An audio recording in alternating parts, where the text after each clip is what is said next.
In this video we take an honest look at ViaBTC to see what's really good, what's problematic, and whether it's suitable for you as a miner.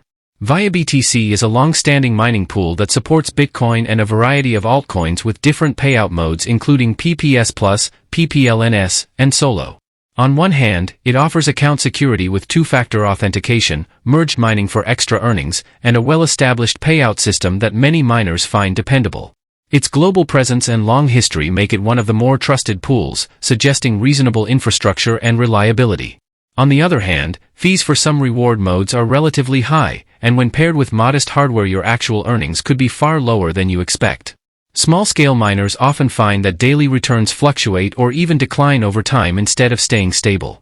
Some users also report frustrations with slow or unresponsive customer support, occasional delays or complications when requesting withdrawals, and long wait times if account issues arise. In short, ViaBTC can work decently if you have strong mining power and withdraw promptly upon reaching payout thresholds, but for casual miners or anyone relying on consistent, hassle-free payouts it may come with significant trade-offs. Before committing time and hardware, weigh the potential rewards against fees and support reliability. Smash that subscribe button to stay tuned for honest crypto reviews and insights.